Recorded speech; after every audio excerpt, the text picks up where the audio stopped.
Hi everyone, my name is Brian and welcome back to the Watch Insider.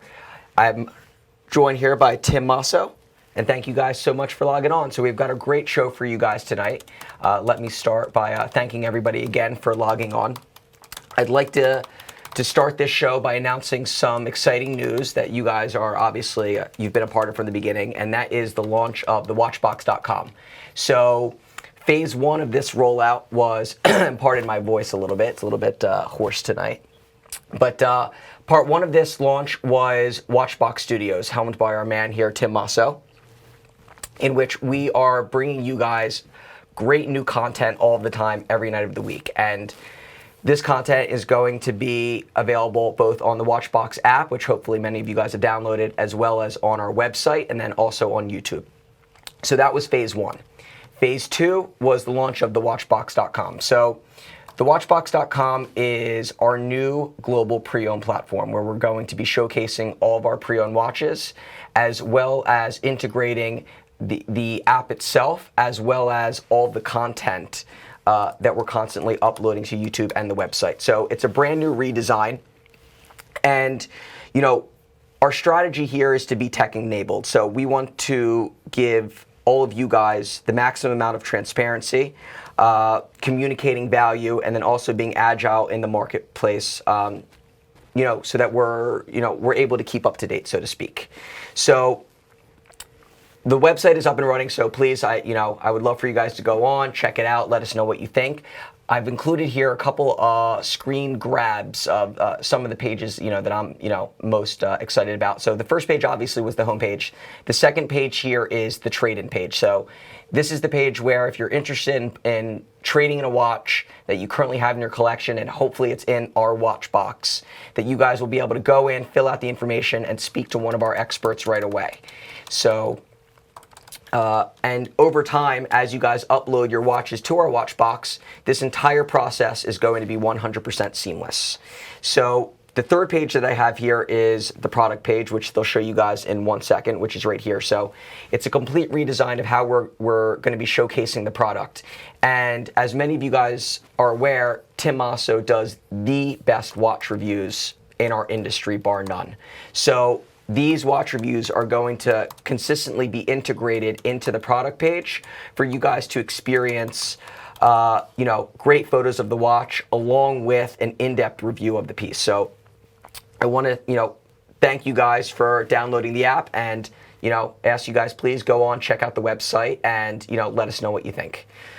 So we've got a action-packed show tonight, which is going to feature many watches from the vault, and we're going to obviously save the best for last, which I think you guys will be very excited about. The first watch that I want to talk about tonight, or should we do a wrist check first? Do wrist checks. Yeah, we'll do a wrist check first. So, Tim, you go first. Okay, so tonight I'm actually wearing, let me see if I can oblige you guys, I'm wearing my Grand Memovox, and this is one of my favorite watches because, frankly, it's the combination of a fairly traditional size, just over 41, with a ton of complication.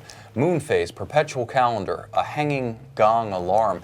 It sounds even better than it looks, and with that beautiful slate sunburst dial and the platinum case, it looks pretty good. Actually, let me do a sound off here, because I can talk about what a bronze gong sounds like, but I'd rather let the watch do the talking.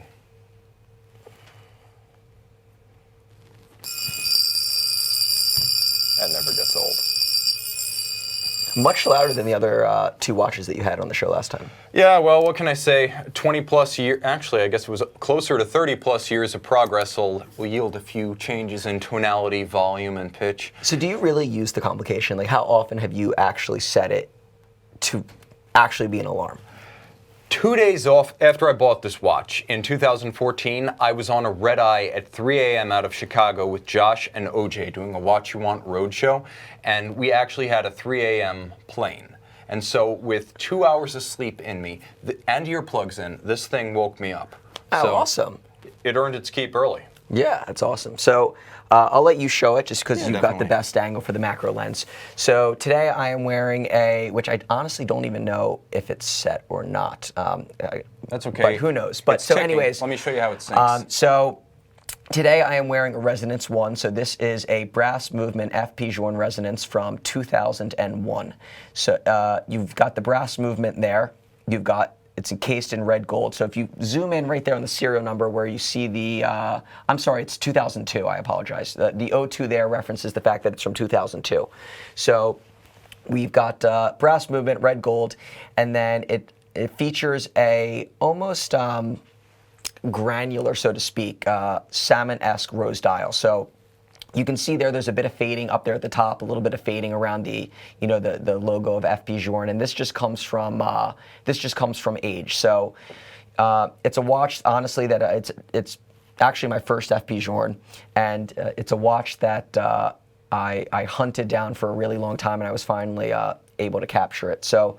And I've got sort of a mantra where anytime I'm going to add a watch to my collection, I like to remove a few, and that's exactly what I did. I removed a few pieces from the collection in order to make room for this. So really proud to have it and really excited to have it. Just so I could show you guys how this thing works. You wind both mainspring barrels through the single crown at 12 o'clock, and then once you pull the crown out from the first position, you turn it in different directions, and by turning it in different directions, you set the dials independently. And then once you've set them, after 10 minutes, the resonance effect takes hold. Then you use the synchronizer. I'll even put your watch back together. Thank you. So yeah, so the only one that I was sort of lusting after in addition to this one is the original platinum with the gold dial, which Tim had the pleasure of interviewing Pierre Halimi, who is the president of FP Journe North America, yesterday. I don't know if that was that already online, or is that going to be going up? No, folks, you can look forward to it. In fact, I'm working on a project with Pierre such that you will be able to ask FP Journe anything every Monday for mailbag. We're going to set him up with a webcam and a little shuttle run between here and Miami, where he's based.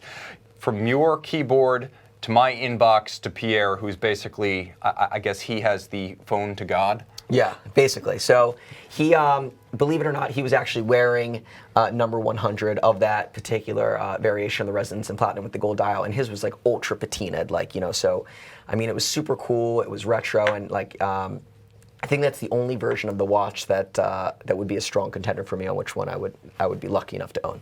And if you want to one-up FP Journe's oldest friend, we actually have ruthenium tourbillon number 99 of 99. Give him a call.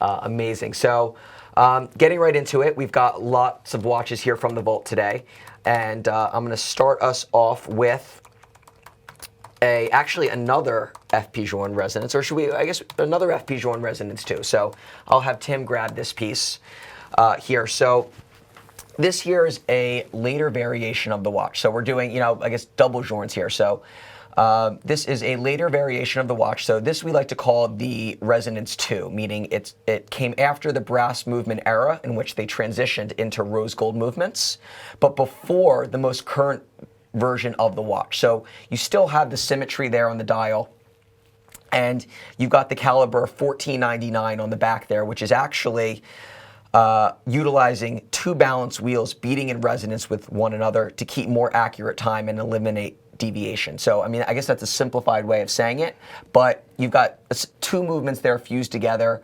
that operate on a single, is it two barrels or one barrel? It's two barrels. Two barrels. You can see the jewel pivot for each of the barrels, but you wind them with one crown.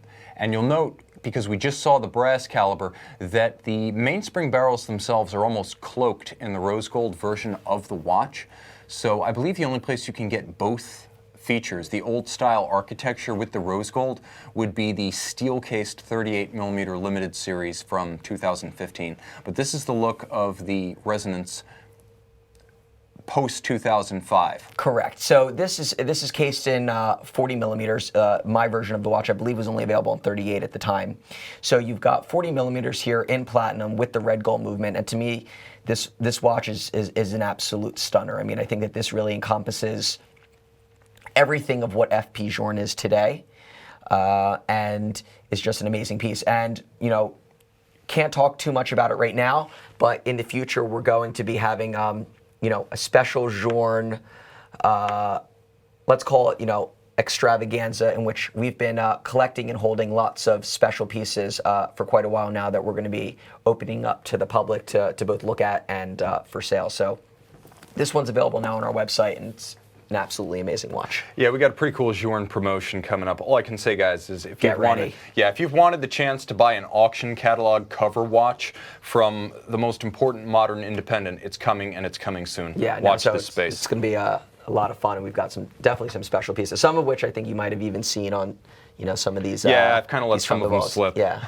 Brian mentioned you could only get the original Tourbillon in 38. We've got one exception to the rule. But no, so amazing watch, and obviously you guys just got 2 resonances there.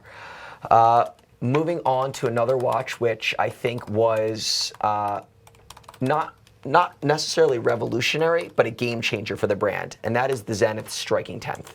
So this watch right here is 42 millimeters in stainless steel. This particular variation is on the stainless steel bracelet, and this is known as the Zenith Striking 10th, which was limited to 1,969 pieces.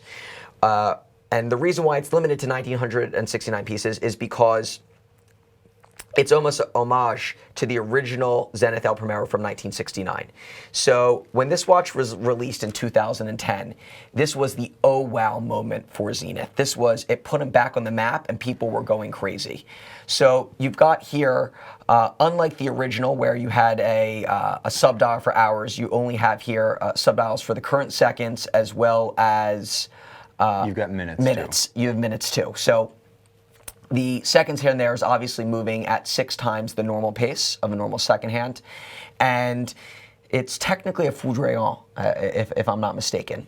What I would say to anyone who's trying to understand what's going on here is that if you have a watch that can beat 10 times per second, but it's beating 10 times per second over the space of 1 second on the dial, you're never going to be able to tell 6 beats from 8 beats. You need to expand each of those beats over a greater physical area of the dial. So the watch travels over 6 calibrated seconds in the course of a single second. So 10 seconds per circuit, each second covers 6 seconds calibrated on the dial. So you can more easily read the individual fractions of a second, and thus you get the most out of your 10 beat per second chronograph for the first time. Unless you had just laser accurate eyes, this made it practical for the first time in the 40 years of the El Primero. Exactly, and this was a watch that, coming in at 10,900, I think sort of exemplified the value that Zenith was doing at the time. So they also made this movement in the Stratos case. Yes. And I don't believe that they've done it since, because at the time they had sort of vowed that they weren't going to do this particular dial, this sort of the retro dial, with this movement in another watch.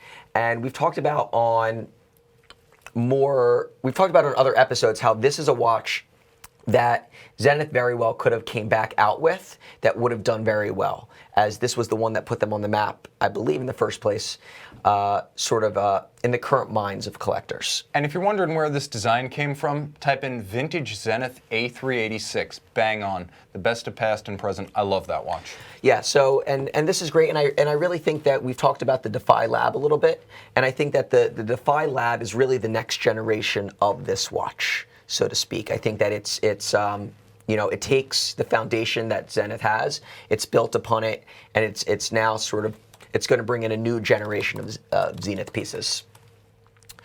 But no, so great watch, and again, available for you guys to see more pictures on our website. Okay, we have a question from Cam M for you, Brian. This is Master Ultra Thin 39mm or IWC 3714. So the 3714 is the Chrono Auto. It's been around since 1998. Portuguese chrono. Yeah. Yeah. It's the oldest running and most successful Portuguese reference of all time. Okay, so it's like a Jaeger versus IWC battle here. Yeah, and we've got an Ultra Thin versus an Auto Chrono. So not apples to apples. So really tough, sort of head-to-head there, because I think that the Ultra Thin for me would be construed as a little bit more dressy than the 3714.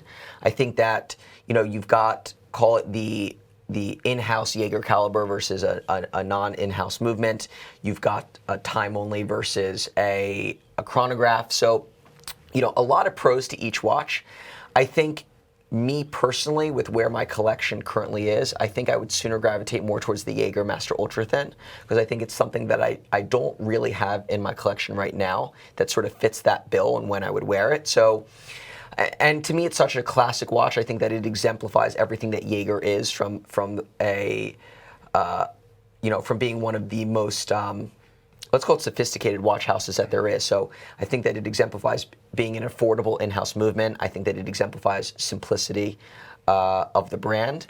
And I just, I love the way it looks and feels on the wrist. Not that I don't like the 3714, but I just, maybe it's because I've seen so many iterations of that watch, and the 3714 is, again, I guess it's been around for as long as the Ultra Thin, but I don't know. I just, for where my collection is right now, I really think the Ultra Thin is that watch that I could have and I would never get rid of. I would say this: go with the Ultra Thin if you want absolute elegance, because it will deliver that compared to the 3714. If you want to just absolutely dive into options, there are probably more versions of the 3714 extant in the world right now. And that's before you even add like the 3712 Rattrapant version. But there are probably more versions of the 3714 than there are bad movies available on Netflix without a premium subscription. I mean, like, if you want awful translated... You're definitely stealing somebody's subscription. Like, yeah, if you want awful dubbed kung fu movies from 30 years ago and just tons of them, that's like Netflix. That's like the 3714. Not all of the editions are great. There's the Boris Becker, which only I seem to like for some reason, but you will find the one that sings to you guys. You absolutely will. But interestingly enough, now that I'm thinking more about it, like, we just recently took in a 3714 with the Panda dial. Obviously long discontinued, so you've got the white dial with the black subs that I think is absolutely awesome. So I think it really comes down to the look that you're going for, and I think that they satisfy two very different purposes. So, I would say, take a look to see it, when you're going to be wearing the watch, why you're going to be wearing the watch, and, make the decision based on that. I will say, for the cost of buying the 3714 new, you could almost score yourself a pre-owned 3714 and some version of the Master Ultra Thin. Like, if you shop around, I think you could pull that off. I think they're commenting that I'm saying Jaeger like an American. Yeah, well, whatever. According to Richemont US, that's an acceptable pronunciation. Yeah, exactly. Is it how Edmond Gégère would have pronounced his own name after he fled the Prussian army in the Franco-Prussian War? Probably not. But you know what? We corrupt everything here in the United States. Good old US of A. This is the city of original rebellion and independence. Philadelphia, the Liberty Bell, Independence Hall, and American pronunciations of European words. Exactly. So it could be worse, but not the safe word JLC. I like that. A great question coming from Jonathan C. This is a good one for you, Bri. He's asking, I'm thinking about pulling the trigger on a Patek Philippe 5170G chronograph, but have to trade either his 5711J or his 5396R annual calendar for a similar price. Would you keep the 5711 or the 5396? So if you're getting the chrono and you have to trade either a Nautilus in yellow gold or a rose gold annual calendar, which one would you show the door? Which one would I show the door? So personally, I mean, again, obviously I would hope that you're doing this trade with us, but I think that goes unsaid, but realistically, for I think, what's going to almost replace the other as far as wrist time goes, I would say trade in the 5396. I think that's the more logical choice. I think you'll find yourself wearing the 5170 more often than possibly even the 5396. I think the 5711J fulfills a very different purpose than that watch. To be perfectly honest, I'd rather the 5711J myself, and I would rather you trade that one in. But that being said, I mean, my gut is I would tell you to keep the 5711J and trade in the 5396. I think that they are two very different watches, and I think that the 5396 and the 5170 are going to be are going to be more closer in terms of wearability and when you're going to wear them. And I happen to love complications, so I would say show the Nautilus the door. You'll always be able to find a precious metal Nautilus. They're not the scarcest thing on the market. If you want to get back into one, you'll be able to find it. If you were trading a 5711A, I would say maybe hold that lever. But the bottom line is that I would rather have an annual calendar, an emblematic Patek Philippe complication with the Patek Philippe chronograph complication. I mean, the 5170 is gorgeous. The way the minute jumper works, it's like a minute repeater operating in reverse. If you can have both, I would say go for it. Pull the trigger. Show the Nautilus the door, get back into it. If you ever feel the need, guys, there will be plenty of options in precious metal aquanauts and nautili. Nautili. So, yeah, I mean, you know what? There's really no bad choice there. I mean, again, I guess I'm assuming that your 5711J is on a strap. I mean, it could very well be on a, I guess, did they make it on a bracelet? I don't think they made the 5711 on a bracelet. They did 3700 on a bracelet. So they did the 3700, 3800 on a bracelet, 5711 was only on a strap. So, I mean, beautiful watch. I'm a big fan. Obviously, Tim has a slightly different opinion than I do, but, that's why they're opinions. But no, I mean, again, if you do want to go ahead with that trade, we do have pre-owned 5170s and we do have new 5170s. So, reach out to myself or anybody else on the sales team. My email should be up there, and happy to talk with you more about this over the phone. Also, I want to give a shout out to some of our friends joining us in the chat box. UXXV, Thumper JDM, Robert Dixon from Scotland. I can see David Coates in there. I can see A. Wilson Aria, the watch hipster. I'm usually not a fan of hipsters, but you have excellent taste in YouTube, so I like you. Joshua Polanski in there, Philip Hayden. And of course, we have Andrew ST12, who just said, hello guys, hello Tim. We mutually greet you. Hey guys. So moving right along in our From the Vault, we are going to touch on a Harry Winston piece that recently came in that I just think is absolutely amazing. So Tim here is going to grab the watch because he's a little bit closer to the macro lens here. So here we've got the Harry Winston Project Z2 Ocean Diver. So the Project Z series started in 2004, and there have been 10 iterations of the watch since its initial launch. So this is the second variation of the watch. It's a diver. And this was at a time when Ron Winston, he was either the grandson or the son of Harry Winston. I believe grandson. Grandson? This is who was running the company at the time? So Ron, the two sons of Harry Winston. Correct. Yeah, the two sons of Harry Winston. One of them was kind of a knockabout who liked to collect cars. So in some ways, I sympathize with him. The other was running the company. Correct. Still at the time. So Ron Winston, who attended MIT, had great interest in the aerospace industry and metallurgy. So he actually created, they created Zalium, which is a zirconium aluminum alloy, which is very hard, strong, and highly resistant to corrosion. So it's very difficult to machine. So they really didn't produce that many watches in this material, and they've reserved them for, the Project Z line of watches. So this particular variation is a mixture of Zalium and white gold, and to me, these were the watches that Harry Winston was making in, let's call it the heyday of when they kept producing great pieces. This was when the Opus pieces were on absolute fire. This is when they were creating these larger, sportier pieces with, avant-garde materials that I really think resonated with consumers. And overall, for the price point and what you can buy these watches for now, I just think that it's absolutely amazing. I mean, again, relative to some, the finishing is actually, is pretty amazing. From what I believe they use in-house calibers. They used some in-house calibers. They used some sourced calibers. I believe they used Frederic Piguet for this particular reference. But I will say this, guys. Zalium, an aerospace alloy with white gold, immaculately finished. The same people who were behind the Opus series were behind the Project Z. Mm-hmm. So that's Max Buser, who was in charge of Harry Winston rare timepieces back then. He realized he needed a sports watch line, and thus the Project Zs and the Oceans were born. And he realized he needed something alongside the Opus that was iconic in design, because the Opus was a different design from watchmaker to watchmaker. There had to be something with continuity tied to the first Opus was actually F.P. Journe. It was. And if you have one of them, chapeau. But this watch here was actually designed by Emmanuel Geit. If you remember that name, you'll recall that's the Wunderkind who was behind the original Royal Oak Offshore back in 1993. He designed two major timepiece lines in the sports watch segment in his career, the Royal Oak Offshore and the Harry Winston Project Z series. And just to tie everything together, what begins also ends, and it often comes full circle. It was his father back in 1989 who, along with Roger Dubuis and Jean-Marc Vidrect, later of Agenhor, created the very first Harry Winston compound complication and started the line of Harry Winston watches. Mm-hmm. So like father, like son, to the present day, from us to your wrist.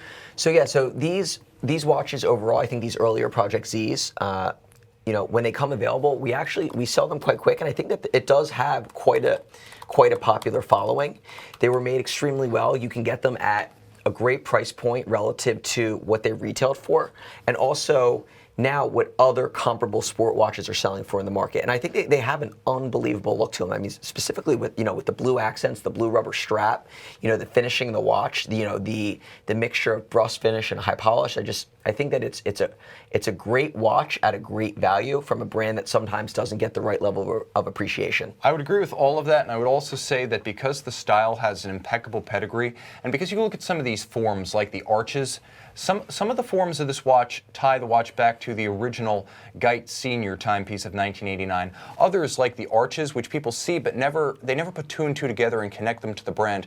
These emulate the structure at the storefront of the flagship store in New York City. So this is very much, I would say, an anthology of Harry Winston design, starting with the architecture of the actual store, continuing through the heritage of the 1989 triple retrograde, and all the way to the Project Z's and the Oceans and Emmanuel Geit. This is a great series that's just as legitimate in terms of the craftsmanship and the horological value as any Royal Oak offshore made before the in-house calibers. Exactly, and that's why I like the watch so much, is that it's different and sort of off the beaten path. It is different. So it's different, and it's one of those watches, and you sort of hit the nail on the head there for me on why I love the watch, is you see so many people now wearing the same sport models, offshores, Royal Oaks, Big Bangs, Nautiluses, Big Bangs, Deep Seas, Rolex Deep Seas, and to the point where I think that a lot of the sportier watches from some of these other brands have fallen by the wayside, particularly the Master Compressors, and watches like this that I think fill such a great void in the market, and it's a great niche. And I just think when I see them on people's wrists, like I had that that aha moment where I'm like, that person has an appreciation for I don't want to call it watches, but just like he gets it, and and it's like that's when I'll walk over and be like, great watch you have on the wrist, and it's like you just know that like the guy knows what he's doing. Yeah, absolutely. They're distinctive watches, they're undervalued, and if you wanted to have, let's face it, guys, you buy a Rolls Royce today, what are you getting? Well, you're basically getting a BMW engine and a chassis made for a British badge. So if you're okay with the idea of your Rolls Royce being BMW powered, you shouldn't worry about there being a Frederic Piguet caliber in your Harry Winston, because frankly, that's a high horology movement for a high horology watch. Exactly. And the offshore is, 100 meters water resistant. This thing, which is big, blue, and fabulous, is 20 ATM. So you've even got a tougher case than the vaunted offshore. Yeah, so great watch, and deserves a lot of love. So moving on to the next piece, this was actually a watch that, hand this over to you, just came in, that honestly it's already going to be going off to a new home sometime soon. And the watch really hit home for me. So this is the 39 millimeter Royal Oak, I'm going to butcher the name, Sachin Tendulkar watch, which was created in an edition of 150 watches for an Indian cricket player. So you've got here a salmon dial with 3 different color second hands on the subdials. And right now it's on a brown croc strap that has white stitching. It also comes with a secondary brown croc strap that features those same colors. And what really sort of struck me about this watch was, I absolutely love the play of the salmon dial against the rose gold, and I think that it's amazing, and you've got those 3 little pops of color there, which I think almost offer just a great accent to the dial versus the case. And number one, right away, AP should do more salmon dials because I think that it looks awesome. Number 2 is, this to me is everything about a brand that sort of picks an off the beaten path, possibly ambassador or limited edition, that most people be like, why would I want a Sachin Tendulkar watch? But when you look at the watch itself is absolutely amazing. And there's really nothing about it other than the case back here that lends itself to being related to the ambassador. So I think that it's one of those things where you don't really need to sort of, associate's the wrong word, but have that sort of common cause with you don't have to identify with the source material to love the result. Exactly. So And another thing that I really love about the watch too is it exemplifies everything that I love about pre-owned in that this watch is no longer available. They no longer do the 39mm chrono. They no longer make this watch. And I think that it sort of shows that that there are watches like this that are out there that are just as nice, if not nicer, than what's being made today that you can hunt down and try and find. And I absolutely, I absolutely love the watch. It's honestly something that I myself would want to keep, and I just thought that, it was a great piece to sort of show on the show because exactly as I had said, like it's immense value for the money. It's hugely charismatic and it's massively overlooked.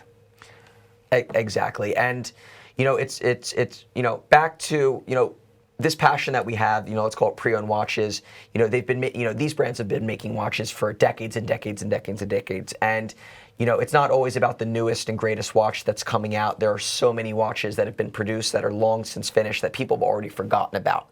And this is one of those forgotten watches that when I saw it, I was just, I was floored by how much I liked it. Is it fair to say it hits all the wickets? That's what I get paid to do, guys. I love I'm here that. all night. I think it hits all the wickets. So we have a question coming through about this is John T asking, Tim, which would you rather have? You just pulled out a cricket joke. Hey, A cricket joke. I've always said I'm a comedian first and foremost, guys. The watch thing is just incidental. All right, so we got a question from John T. Tim, which of these would you rather have? A Lange und Söhne 1815 Retropomp Perpetual Calendar, the sensation of 2013, or a Patek 5204 split-second Perpetual Calendar? I'm going to say, having handled them both in person in the last couple of days, no less, I would go with the 1815 because, I'm a Lange groupie, but at the same time, I just feel that the layout of the dial is more charismatic, and in the hand, it's a monstrous machine. I love the German silver, the nickel copper finish. And we have both, I think. We have had both. I think we have both. To me, it's a warmer watch. It feels more emotional, and it tickles my heartstrings in a way that the Patek doesn't. Both are equally accomplished, though, and I will say if you want a more compact watch that wears, I would say, more traditionally in size and shape and mass on your wrist, the Patek would still be the choice, but then again, I'm the offbeat guy. I'm here to be the wacky one. He already knows what I'm going to say. Yeah, he plays the straight man right here. I'm the crazy guy. So, me personally, I'm going to go with the 5204. Both for a lot of reasons, actually. Aesthetically, I like the layout of the dial more. It fits my wrist better. I think that the Lange to me is cold. Okay. And I think it's a little bit cold. I think that there's a little bit more warmth to the 5204. I think it's a little bit more sexy, which I like in a watch. Overall, as far as brand value goes, you can't even compare the brand value associated with the 5204 versus the Lange. It's night and day as far as, let's call it, awareness of the brand overall, and then long-term value retention. I think that the 5204 encompasses pretty much everything that is great about Patek Philippe. I think that it's some of their most sort of respected complications in one wristwatch. I think that it's got a long history within the brand that travels far back, and I just think that overall, from appearance on the wrist to how it feels to how it looks, I'm in the 5204 camp 100%. We're happy to disagree on this, though, and the nice thing is to each his own. That's the great thing about working at a place where you see both, and that's part of the magic of Watchbox. You will see both on the same website. Don't forget to visit the Watchbox, guys. So John Sy raises a good point as far as the differential on the retail prices, but what is the retail of the Lange is $234,000. Okay, so the Lange is $234,000. The 5204 in rose gold is around $280 or so, and in platinum it's about $306. So not quite $100,000 of difference. For let's call it rose to platinum, you've got there about a $40,000 difference. And as far as what you can buy the watches for, pre-owned, yes, of course, there is going to be a large difference between the two. What do I think will hold up better in the long run if you're buying, let's call it both apples to apples, retail to retail, and that's going to be the Patek. But I think that if you're able to get a good price on the Lange, then it can very well be a good buy. It would be my buy, and this is the thing: I would buy it to own, not buy to sell. Yeah, and the Lange is it's a beautiful watch. It's I think that for me, if you can find one pre-owned, then it's definitely, that's definitely the way to go with that watch. So, question from Patrick. Patrick asks, Brian and Tim, what are your highest end watches? I guess we go with the pieces that we own personally. Brian, what's your highest end watch? My highest end watch. My highest end watch, I would say, honestly, is probably the Resonance that I'm wearing now, or maybe a Patek 5980. A Patek Chrono. I mean, I would say that those are two of my higher end watches.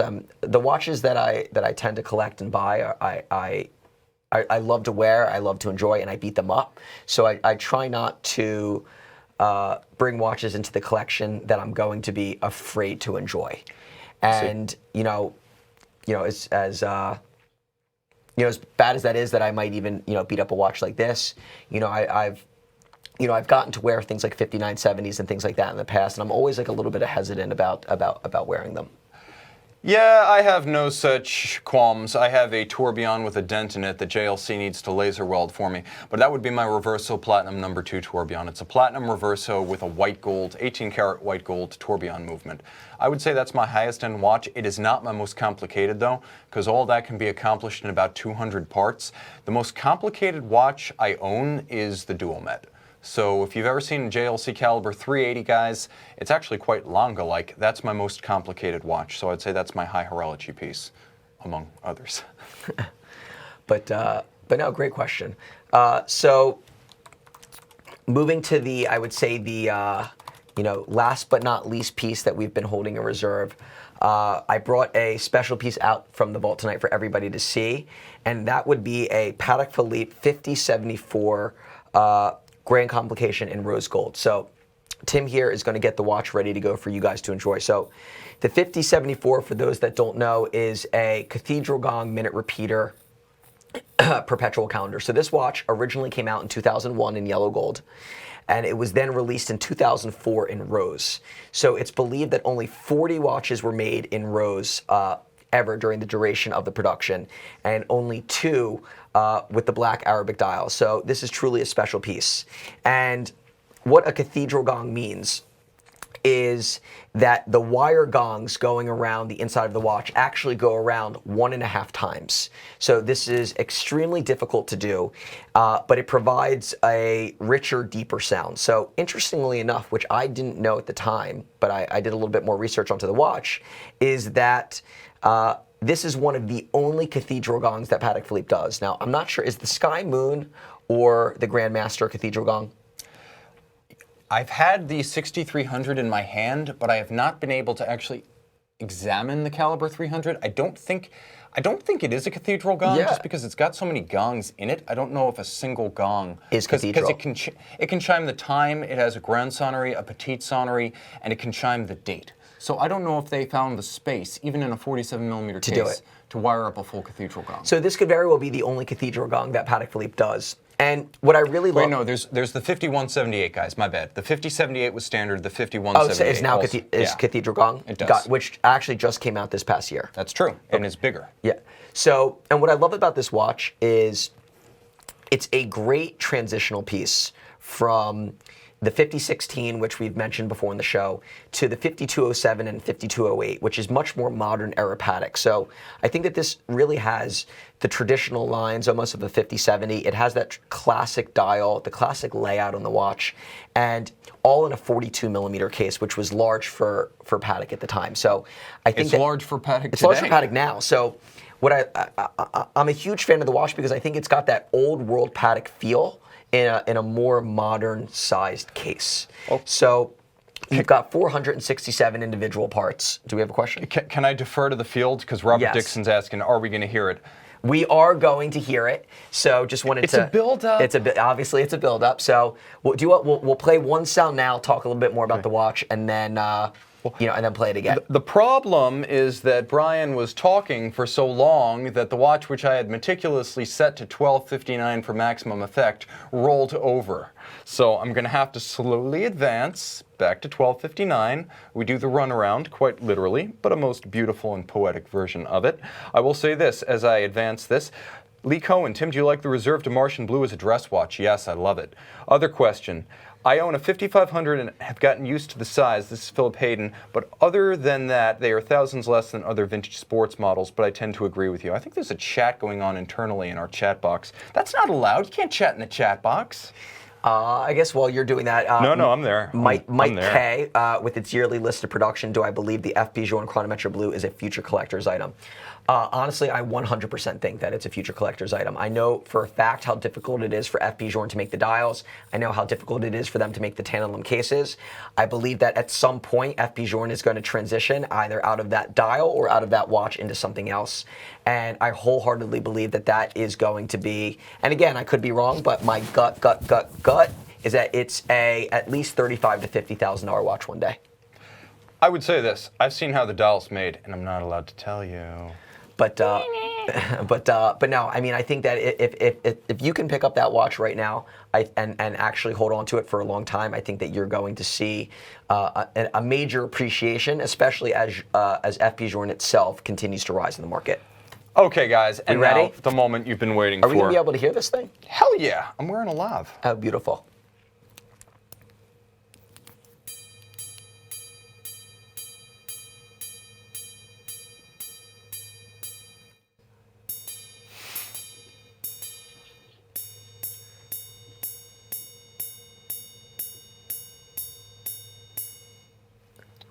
I need a cigarette after I mean that.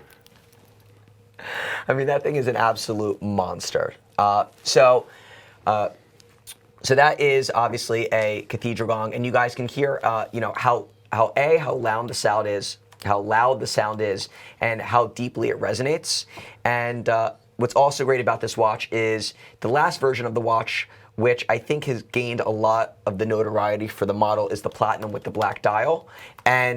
But as far as resonation goes, resonation is done best in the rose gold cases, which I think that you're getting to see here. So it's a fantastic watch.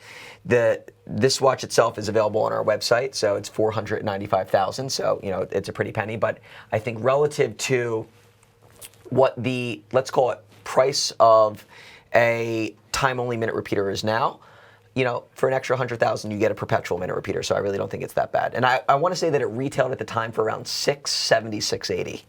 And you too can watch my video of it on Watchbox Watch Reviews, my other YouTube channel. Subscribe. So you already did a review on this? Yeah. Oh, amazing. So if you guys want to listen to the watch again, you can head on to the Watchbox Watch Reviews, where you can see my old 5 to 7 minute quick hits on the wrist.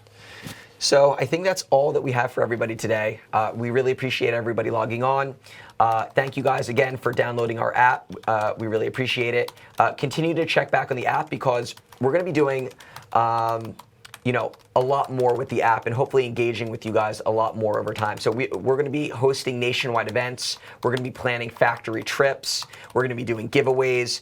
And all of this is going to be tied in through, Watchbox Studios, thewatchbox.com, as well as the app. And, I think our goal is to take over the watch world. So, and have fun doing it. Exactly, and have fun doing it and hopefully teach everybody something along the way. So my name is Brian. This is Tim. And thank you guys for logging on.